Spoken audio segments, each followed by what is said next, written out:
2.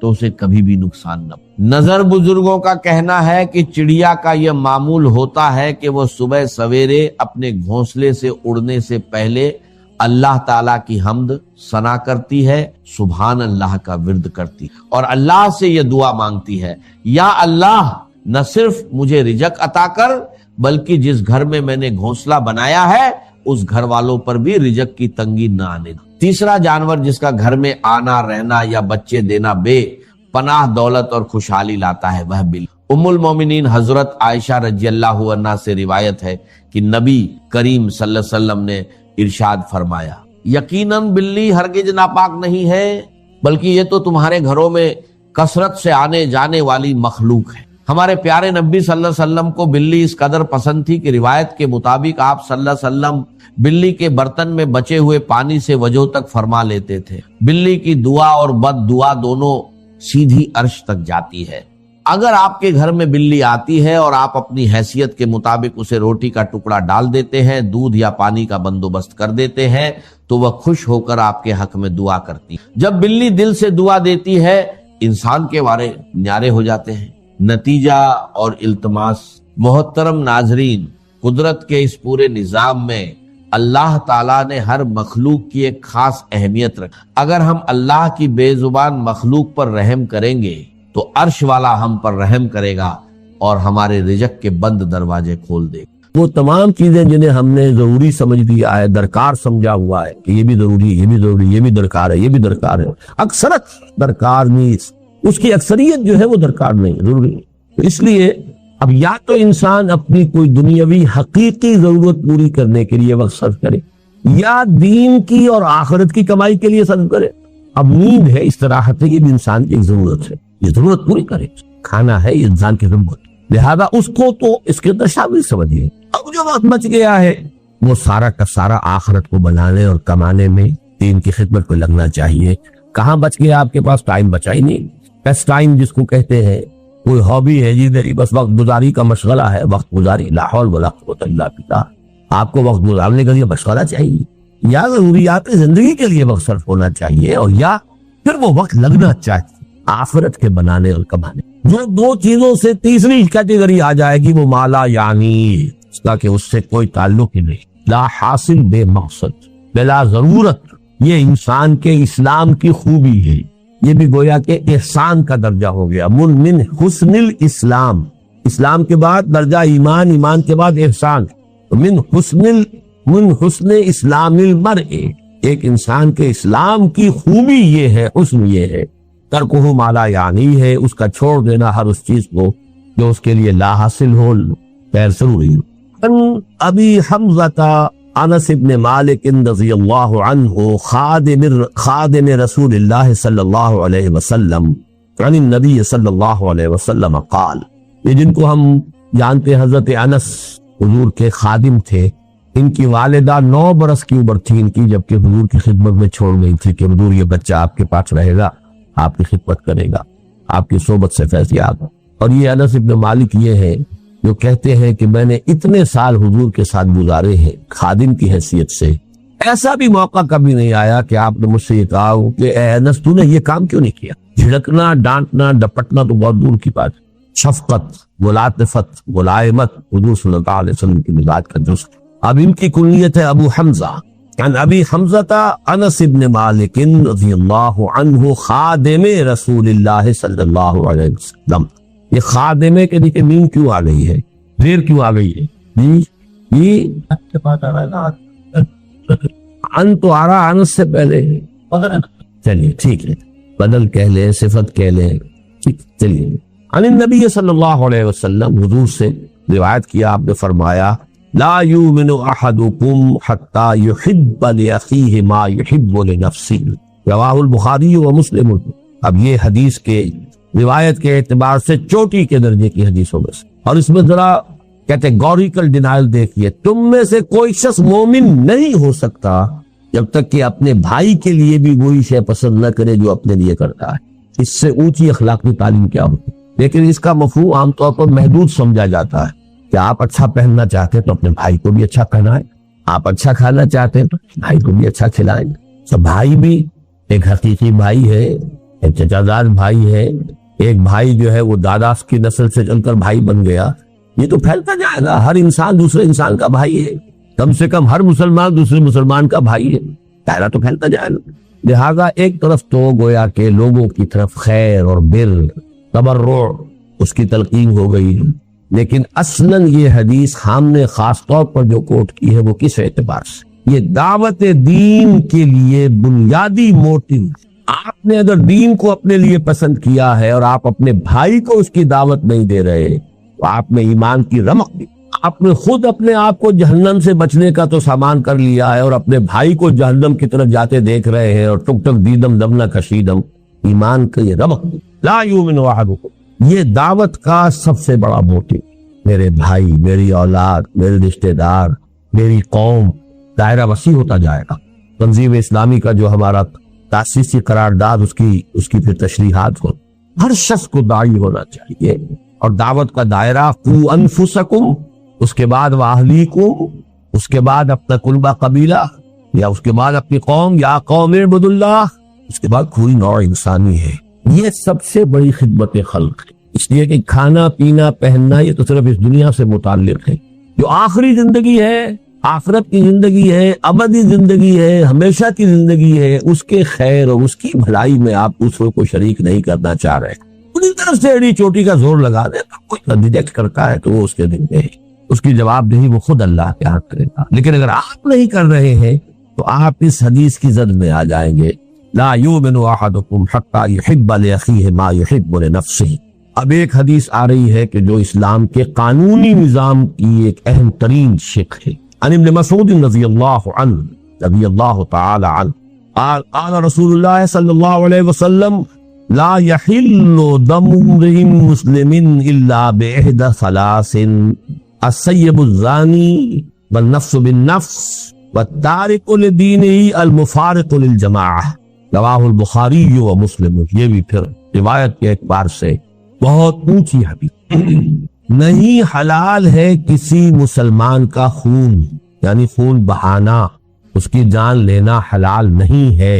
لا یحل دم امرئ مسلم، کسی مسلمان انسان کا خون جائز نہیں ہے، خون بہانا، قتل کرنا جائز نہیں ہے، الا باحدى ثلاث، سوائے تین میں سے کسی ایک شکل کے۔ السیب الزانی، شادی شدہ زنا کرنے والا یا زنا کرنے والی، رجم، ظاہر بات ہے پتھر ماریں گے تو سر پھوٹے گا اور جسم کے اوپر لگے گا، خون بہے گا، مارنا ہے۔ والنفس بالنفس، قتل عامد کا مجرم، اگر اس کے ورثاء جو ہے مقتول کے اسے معاف نہ کرے، یا یہ کہ خون بہا لینے پر آمادہ نہ ہو تو اس کی جان لی جائے گی، اس کا خون جو ہے جائز ہو گیا۔ فالتارک لدینہ، اور دین کو چھوڑ دینے والا مرتد، المفارق للجماعہ، جو جماعت کے اندر مفارقت پیدا کر رہا ہے، تفرقہ ڈال رہا۔ یہ جو ہے تین شکلیں، یہ ہے مسلمان کے قتل۔ چوتھی شکل ہے کسی کافر حربی کے قتل، چنانچہ جو بھی ہمارے سورہ فرقان کے آخری رکوع میں بھی آتا ہے، والذین لا يدعون مع اللہ الہا آخر ولا يقتلون النفس التي حرم اللہ الا بالحق ولا يزنون۔ تو قتل جو ہے بالحق وہ صرف چار شکلیں ہیں۔ کافر بھی یہ نہیں کہ جس کافر کو جب چاہو قتل کر دو، کافر حربی ہو، جس کے ساتھ جنگ ڈکلیئرڈ ہو، حربی کافر، اور اس کے بعد مسلمان جو ہے وہ تین شکلوں میں سے ایک۔ اب بدقسمتی سے اس رجم کے بارے میں چونکہ مولانا امین نصر اصلاحی صاحب نے بھی بڑی اجماع امت سے ہٹ کر اور ان احادیث سے صریحہ کو رد کرتے ہوئے بات کہی ہے، میں حال ہی میں انہیں خط لکھ رہا ہوں، آپ دعا کریں اللہ تعالیٰ ان کے دل کو پھیر دے، اللہ نے انہیں عمر طویل دی ہے، میں درخواست کر رہا ہوں کہ وہ رجوع کریں اپنے اس مرنے سے پہلے اللہ تعالیٰ انہیں اس کی توفیق دے دے، اللہ تعالیٰ دلوں کو بدل سکتا ہے۔ تو السیب الزانی، زانی یا زانیہ جو شادی شدہ، اگر غیر شادی شدہ ہے تو 100 کوڑے کی سزا قرآن میں آئی ہے، شادی شدہ کے رجم کی سزا قرآن میں نہیں آئی ہے، یہ حدیث اور سنت سے ہے، اور اسلامی قانون کا بمبا قرآن کے ساتھ ساتھ سنت رسول، اور اصل میں یہ سنت رسول بھی نہیں ہے، اس سے بھی آگے بڑھ کر شریعت موسوی کا وہ قانون ہے جو منسوخ نہیں ہوا۔ شریعت موسوی اسلامی شریعت تھی، اب اس میں سے جو چیزیں منسوخ ہو گئی، ورنہ جو چیزیں شریعت موسوی کی منسوخ نہیں ہوئی وہ جو کی تو قائم ہے۔ اس لیے حضور نے جب پہلا رجم کیا ہے تو آپ نے فرمایا کہ اللہ میں نے تیری کتاب کے حکم کو زندہ کر دیا. وہ کتاب سے مراد تورات، قرآن میں تو ہے ہی نہیں. اس میں کچھ اشکالات ہیں لیکن یہ بحث کا موقع نہیں ہے. بس دعا ضرور کیجئے، آپ تہہ دل سے دعا کیجئے. تو آج ہی میں خط ان کو بھیجوں گا، آپ دعا کریں کہ اللہ تعالیٰ ان کو رجوع کی توفیق عطا فرمائے. اور نفس بالنفس، یہ تو صاف سی بات ہے. وَالتَّارِكُ لِدِينِهِ الْمُفَارِقُ لِلْجَمَاعَةِ، یہاں جو ہے ایک اشتباہ پیدا ہو جاتا ہے کہ آیا ہر مرتد واجب القتل ہے یا اس کے ساتھ دوسری کوئی شرط بھی ہے. المفارق للجماعہ، جماعتی نظم کو درہم برہم کرنے والا. الفاظ کے اندر احتمال ہے اس بات کا کہ ہر مرتد کی سزا قتل نہیں، ان الفاظ کے اندر احتمال ہے.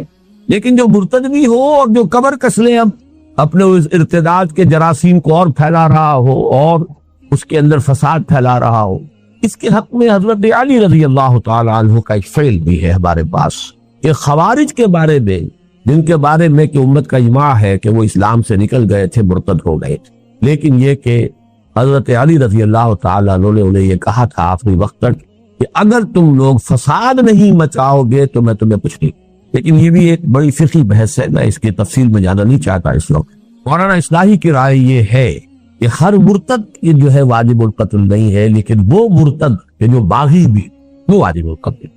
اس کے لیے کچھ گنجائش میں پاتا ہوں، اگرچہ اجماع امت کے خلاف وہ بات بھی جاتی ہے، لیکن حدیث کے الفاظ میں کہنے کے لیے کسی شخص کو کوئی گنجائش تو ہے. المفارق، کسی شخص نے بس ایسے ہی اپنا خاموش بیٹھا ہوا ہے، ہو سکتا ہے کچھ دنوں کے بعد رجوع ہی کر لیں گے، عقل درستی ہو جائے. تو یہ صرف ان الفاظ کے اندر احتمال کی وجہ سے میں نے کہا ہے کہ اس معاملے میں کوئی بات اگر شخص کہتا ہے تو اس کے لیے ایک بنیاد موجود. عن ابی ہریرہ رضی اللہ عنہ ان رسول اللہ صلی اللہ علیہ وسلم قال من كان يؤمن بالله واليوم الآخر فليقل خيرا أو ليصمت ومن كان يؤمن بالله واليوم الآخر فليكرم جاره ومن كان يؤمن بالله واليوم الآخر فليكرم ضيفه رواه البخاری ومسلم. اب یہ دیکھیے، یہ اخلاق کے ضمن میں اخلاق عمدہ اخلاق انسان کے کردار کی خوبی اور بلندی، اس کے اعتبار سے نہایت خوبصورت حدیث ہے. جوامع الکلم میں یہاں بھی لفظ آ رہا ہے حسن الاسلام، نہیں یہاں نہیں. من کان یؤمن باللہ والیوم الآخر، جو شخص بھی اللہ اس یوم آخر پر ایمان رکھتا ہو، سب سے پہلی بات تو یہ ہے کہ وہ زبان کو کنٹرول میں رکھے. فلیقل خیرا او لیصمت، یا تو اچھی بات زبان سے نکالے اور یا چپ رہے. یہ ہم پڑھ چکے نا حضرت معاذ کی روایت میں، سکلت کا امو کا یا معاذ. یہ زبان پہ جو حصائد السنہ ہے، یہی تو سب سے زیادہ جہنم میں لے جانے والے کنٹرول. اسی لیے خطبہ نکاح میں جو آیات حضور پڑھتے تھے ان میں سورہ احزاب کی وہ آیت ہے، یا ایھا الذین آمنوا اتقوا اللہ وقولوا قولا سدیدا. یہاں خیر کہا، سدیدہ کہا، صاف سیدھی بات، عمدہ بات. زبان کا استعمال خیر میں ہونا چاہیے، شر میں نہیں ہونا چاہیے. اللہ کی دی ہوئی ایک امانت ہے، اللہ کی دی ہوئی ایک صلاحیت ہے، ایک بہت بڑا اللہ نے آپ کو ایک ذریعہ دیا ہے اظہار ما فی الضمیر کا، اس سے خیر قبول ہوا ہے. من کان یؤمن باللہ والیوم الآخر فلیقل خیرا او لیصمت، خاموش رہے، بولنا تو ضروری ہے. اسی لیے من صمت نجا، جو خاموش رہا اس کی نجات ہو جائے گی. مطلب جو کم سے کم گویا ہو وہ گویا کہ زیادہ سے زیادہ محفوظ ہے. زیادہ جو ہے گویائی جو ہے وہ یاوہ گوئی کے اوپر کی طرف بھی انسان کو لے جا سکتی ہے. بسیار گوئی جو ہے اس میں اندیشے زیادہ ہیں. کم گو ہونا یہ در حقیقت میچورٹی کی دلیل ہے. آدمی میچور ہے. ومن کان یؤمن باللہ والیوم الآخر فلیکرم جارہ، اور جو شخص بھی اللہ اور اس کے اور آخر پر ایمان رکھتا ہو.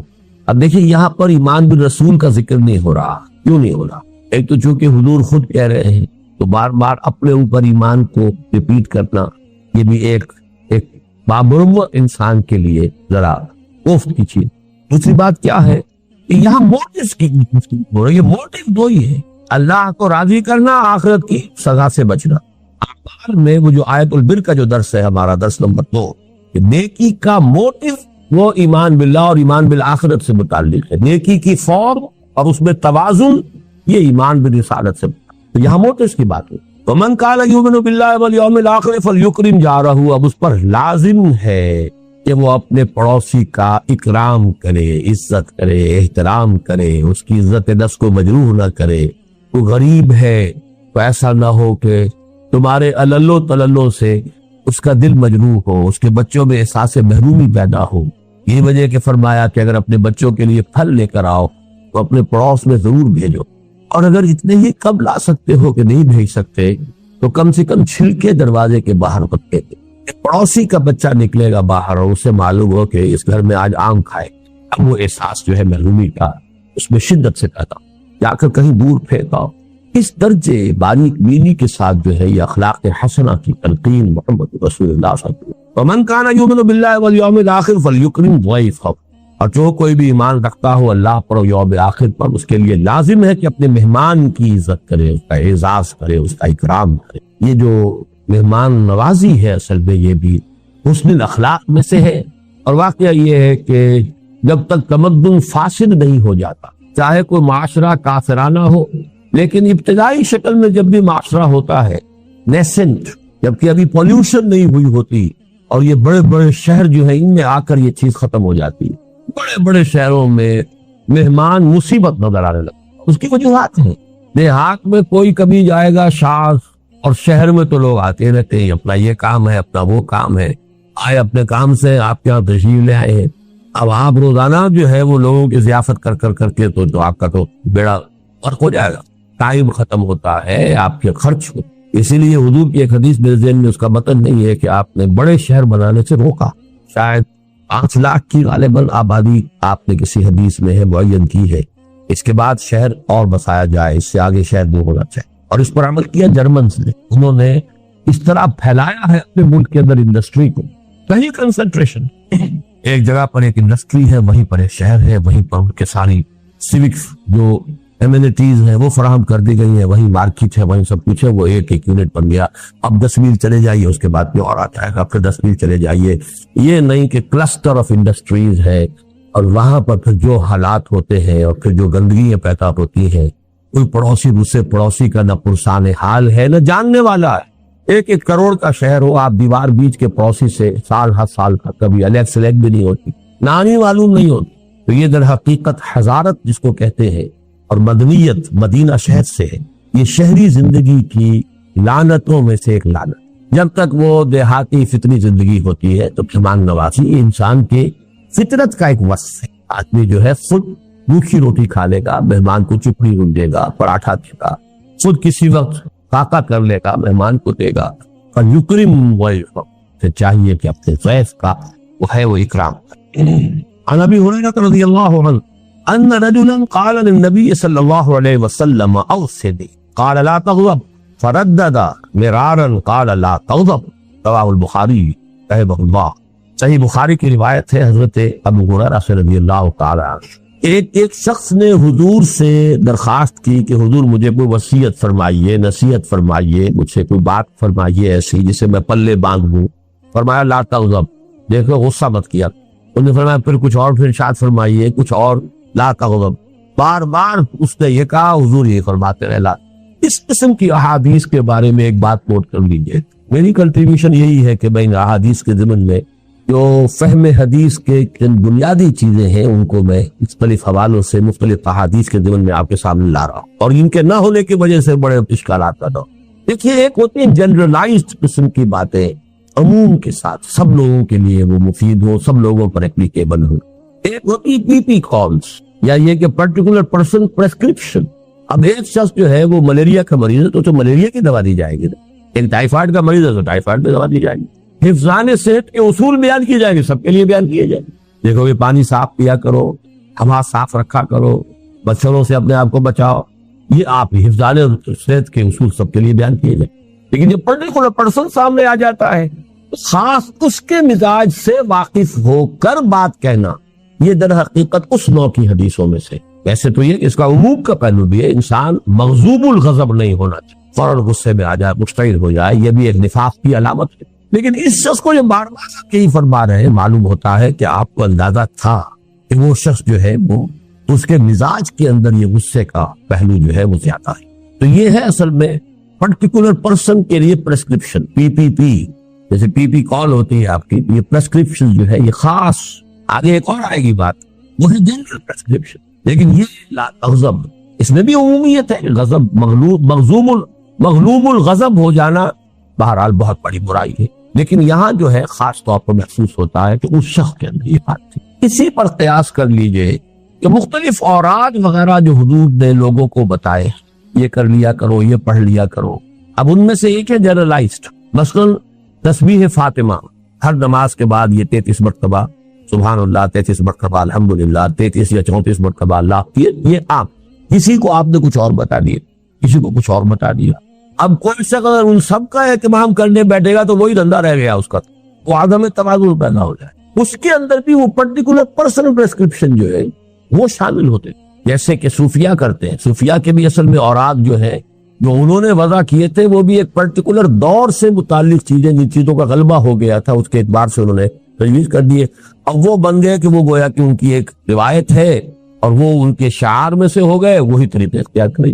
تو مستقل چیزیں تو صرف جنرلائز جو اورات یا اذکار حضور سے ہیں، جو بھی مختلف اعمال ہیں زندگی کے کرتے ہوئے، شیشہ دیکھو تو یہ دعا، بیت الخلاء میں داخل ہو تو یہ دعا، باہر نکلو یہ جنرلائزڈ ہے۔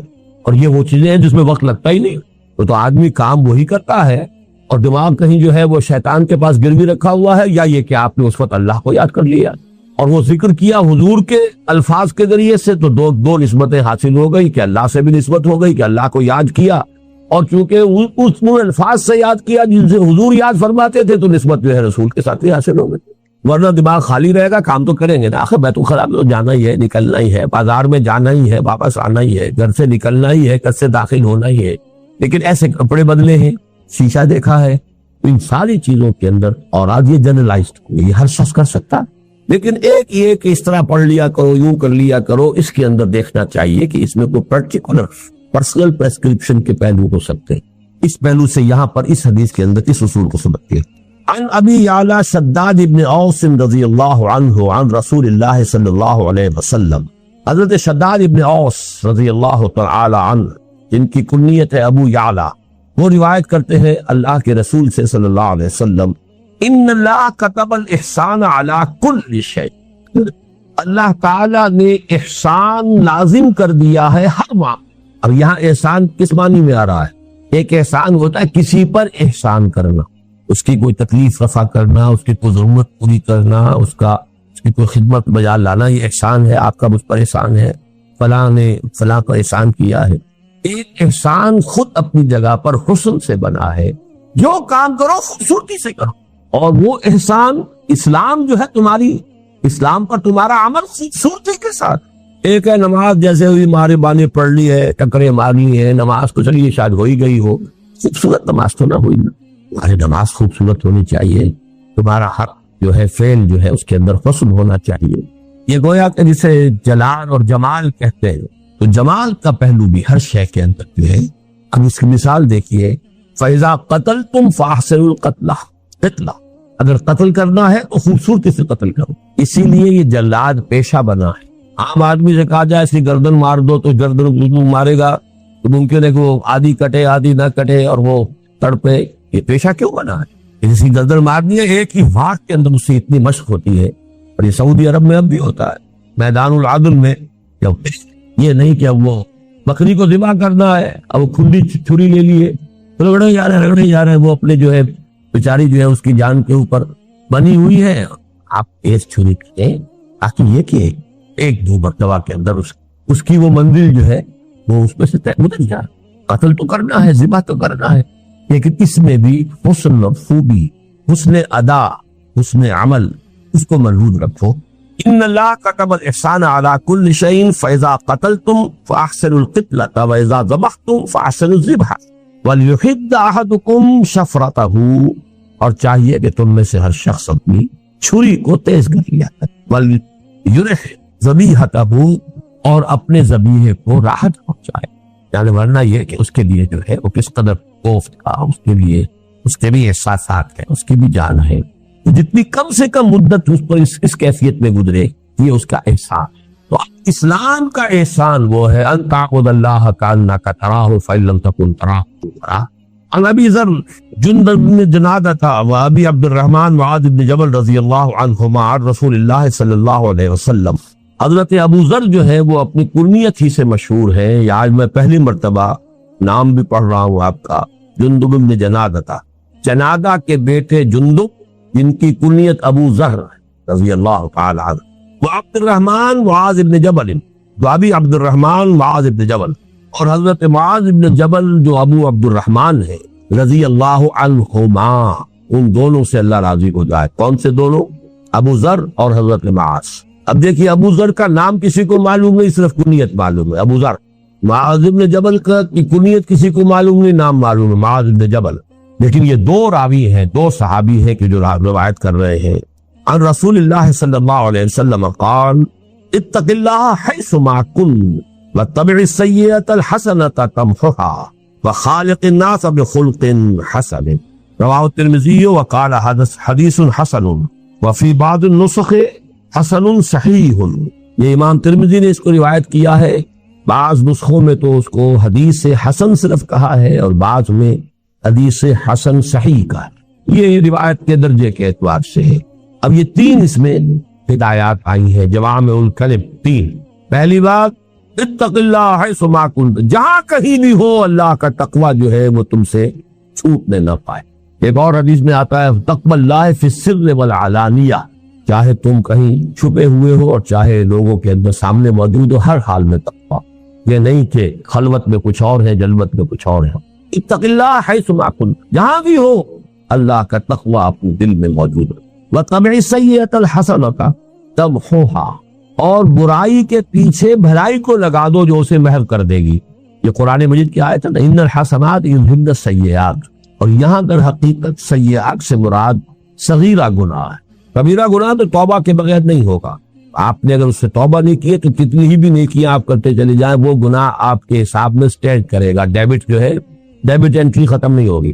لیکن چھوٹے چھوٹے گناہ صغائر ہوتے رہتے ہیں انسان سے، کبھی بے ارادہ ہو جاتے ہیں، کبھی بس نسیان میں ہو گئے، کچھ اور ہو گیا، چھوٹی بات ہو گئی۔ لیکن یہ کہ ایسے سیئات کو اگر اس کے پیچھے نیکی لگا دو گے تو وہ اس کو محو کرتے۔ ان الحسنات یذہبن السیئات، بس اس میں جو نکتے کی بات نوٹ کرنے کی، یہ کبائر میں نہیں ہے، یہ صغائر کی۔ جو حدیث میں آتا ہے انسان جب وضو کرتا ہے، کلی کرتا ہے تو زبان کے اور منہ کے گناہ دھل جاتے ہیں، آنکھوں میں پانی ڈالتا ہے آنکھ کا گناہ دھل جاتا ہے، ہاتھ دھوتا ہے تو ہاتھ کا گناہ دھل جاتا ہے۔ تو یہ در حقیقت وہی صغائر جو انسان سے سرزد ہوتے رہتے ہیں، یہ ان کا ازالہ ہوتا ہے۔ تیسری ہدایت وخالق الناس بخلق حسن، لوگوں کے ساتھ حسن خلق کے ساتھ معاملہ کرو، ان کے ساتھ رہو، معاشرت تمہاری جو ہے عمدہ اخلاق کے ساتھ ہو، اچھے برتاؤ کے ساتھ ہو، نیک رویے کے ساتھ ہو۔ اللہ تعالیٰ ہم اس کی توفیق عطا فرمائے۔ اس حدیث کو میں چھوڑ رہا ہوں، 19 یہ ہے وہ جو کہ تصوف کی حدیثوں میں سے۔ اب آئیے الحدیث العشرون عن ابی مسعود عقبۃ بن عمرو الانصاری البدری رضی اللہ عنہ۔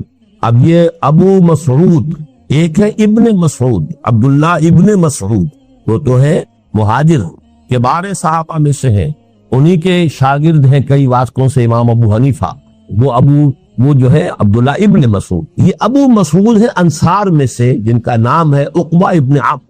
یہ جب واو آگے لگا ہوتا ہے واو پڑھا نہیں جاتا، عمرو نہیں ہے یہ، عمرو، اور واو نہ ہو تو عمر، یہ لفظ رکھیں، عمر ابن الخطاب، عمرو ابن العاص، عمرو ابن العاص کے درمیان واو ہوتا ہے لیکن واو پڑھا نہیں جاتا، عمرو ابن العاص، عمر ابن الخطاب، وہ عمر ہے یہ عمرو، تو ان کا نام بھی عمرو ہے الانصاری، عقبہ ابن عمرو الانصاری، جن کی کنیت ابو مسعود ہے رضی اللہ عنہ۔ قال قال رسول اللہ صلی اللہ علیہ وسلم ان مما ادرک الناس من کلام النبوۃ الاولى اذا لم تستحی فاصنع ما شئت فاصنع ما شئت، رواہ البخاری، بخاری کی روایت۔ حضور نے فرمایا کہ سابقہ انبیاء کی تعلیمات میں سے جو چیز لوگوں نے پائی ہے، یعنی چونکہ بہت سی تعلیمات جو ہیں وہ تو گم ہو گئی، محفوظ